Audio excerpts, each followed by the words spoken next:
Pemirsa, kita masih bersama Indonesia Lawyers Club dalam diskusi agama musuh besar Pancasila. Saya ke Ustadz Abu Bakar Al-Absi. Terima kasih Bang Karni.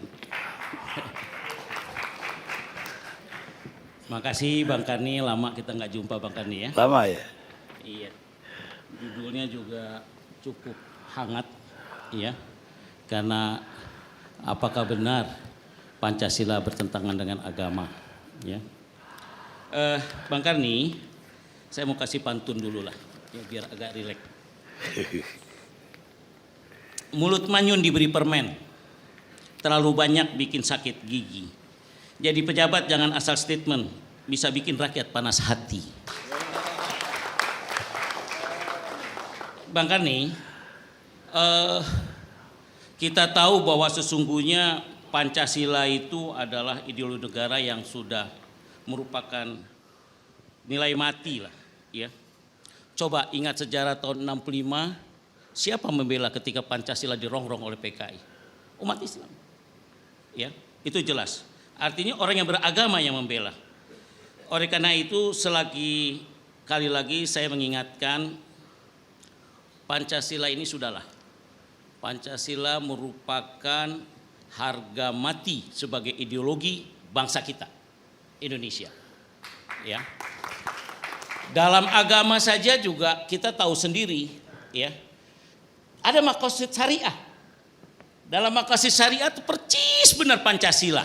Dari hifzuddin, hifzul akal, hifzul nasl, hifzul mal dan sebagainya. Kalau diurutin percis Pancasila. Artinya betapa hebatnya founding father kita. Ya.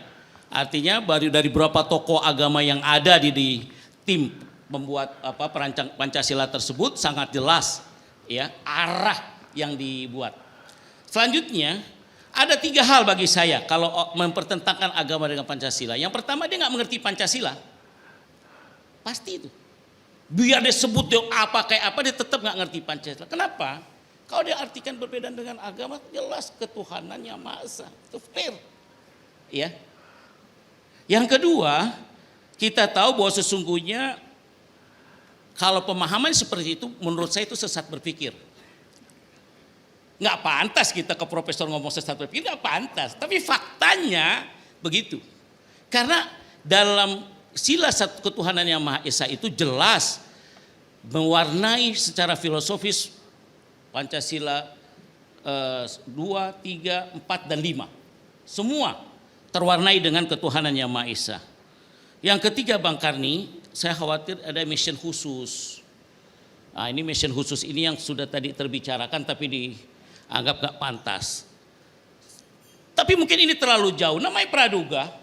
Ya, bisa-bisa saja. Ya. Jadi kalau saya menganggap bahwa sesungguhnya kita tahu seperti terungkap dalam kegagalan kudeta G30 SPKI. Ya.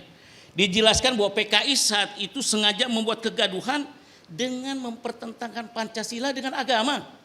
Itu jelas itu. Kalau kita lihat banyak tokoh, Pak Nasution juga mengatakan jangan pertentangkan dengan agama. Ya, Pancasila itu. Jelas. Yang kedua juga ada ayahnya siapa? Menteri Agama siapa namanya? Saifuddin Zuhri mengingatkan juga kepada kita ya bahwa sesungguhnya Pancasila itu adalah nation building dan karakter building. Itu clear, ya. Pertanyaannya sekarang, lalu siapa yang sebenarnya musuh Pancasila? Ya, saya melihat sejarah mencatat musuh Pancasila adalah komunisme, bukan agama. Saya terus terang aja tidak mau membela ya seperti yang disampaikan oleh sahabat-sahabat saya. Oh itu kesalahan bicara atau statement mungkin salah tulis atau apa dan sebagainya. Seorang pemimpin yang baru dilantik tanggal 5, tanggal 12 sudah ada statement, tanggal 13, 14 sudah mengklarifikasi, itu isinya bukan bahasa biasa. Buat seorang apalagi tokoh-tokoh hukum atau yang mengerti tentang Pancasila ya sangat jelas itu.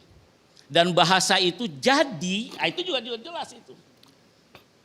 Sekarang ini di DPR, di Komisi 2 ya, ini bukan komisi saya Komisi 3. Komisi 2 juga aja. Saya paling tidak ada 4 partai saya mencatat yang keras menyikapinya, saya nggak usah sebut. Mungkin besok akan ada raker dengan BPIP di Komisi 2, saya dengar begitu besok. Moga-moga aja klarifikasi itu akan baik, berjalan. Biasanya kalau di DPR lebih hangat, ya, karena lebih terbuka. Nah, komunislah yang telah mencoba kudeta dengan mengganti Pancasila. Makanya pada tanggal 31 Oktober disebut hari kesaktian Pancasila. 1 Oktober, ya 1 Oktober sorry. Ya. Karena kita memperingati dengan kesaktian Pancasila. Nah, adanya peringatan kesaktian Pancasila Bang Karni itu bukti nyata bahwa komunislah yang pernah terbukti mau mengganti Pancasila. Bukan agama musuh-musuhnya, bukan. Ya. Malah agama itulah Pancasila itu bungkusnya ya agama sebenarnya. Gitu.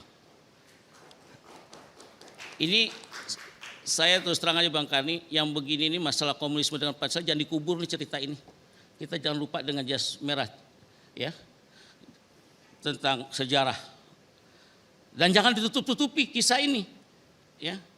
Harus kita jelaskan kepada generasi muda kita bahwa sesungguhnya ada, ya, yang berusaha untuk merubah Pancasila dengan komunisme, ya.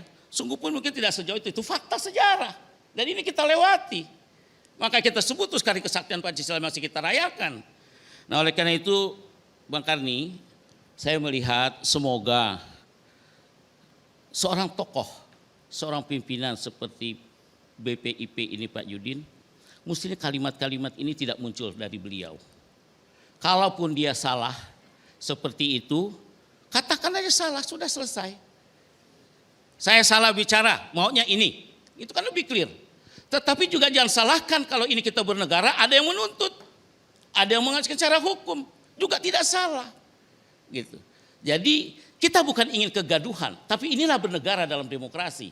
Pasti ada yang suka, ada yang tidak suka. Begitu juga rakyat biasa, begitu salah aja main ditangkap kok, apalagi model kayak Yudin mestinya. Kan begitu mestinya. Ini harus clear kita, jangan giliran rakyat buat salah dikit, tangkap, tahan, kena ITE, kena ini dan sebagainya. Ini kenapa ini kalau kayak gini? Kenapa nih kira-kira nih? Saya pikir dengan Pak Profesor tadi itu benar. Kita tidak ingin gaduh, tapi juga kita tidak ingin sembarangan atau serampangan. Boleh, kita simpulkan sekarang. Kita tanya, apakah salah MUI atau NU dan Muhammadiyah menyatakan keras kepada saudara profesor tersebut? Apakah salah? Apakah semua rakyat kita anggap bodoh dalam memahami itu? Lantas kita katakan, oh benar dia bicara seperti itu, maafkan saja. Oh nggak bisa begitu dong. Jadi saya pikir begitu jadi pimpinan, apalagi BPIP yang pengurusnya kita tahu bukan main, orang-orang penting semua. Ada Ibu Mega, ada Wakil Presiden, ada Pak Tri Sutrisno, ada semua orang-orang penting dan dia sebagai ketua. Baru dilantik tanggal 5, tanggal 12 sudah ada statement, baru apa-apa ada kegaduhan. Begitu juga dulu menteri yang lain, baru diangkat menteri udah gaduh juga. Maksud saya, ayolah, ayo kita negara berpancasila jangan diributkan dengan hal-hal seperti itu. Jangan ada kepentingan-kepentingan yang menyebut akhirnya dia memanipulator Pancasila. Bukan memanipulator agama saja jadinya.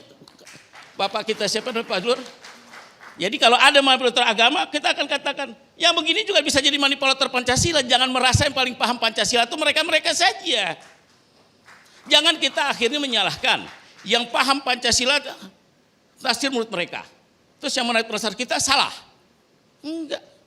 Ulama-ulama jago-jago Pancasila loh, jangan salah. Apalagi kalau diceritakan yang kemarin terarah kepada ijtima ulama lah, kelompok-kelompok ini. Suruh diskusi Pancasila sama mereka. Coba jajal duduk deh. Panggil siapa mereka-mereka itu yang ada di ijtima ulama, diskusi Pancasila. Kalau enggak dia matang semuanya, itu pandangan saya. Ya.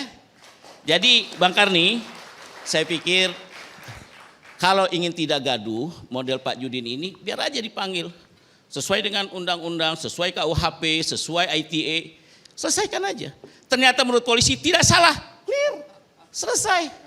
Kan arti pengadilan yang menyatakan gitu. Wallahu a'lam bishawab. Inilah mungkin yang bisa saya sampaikan nih.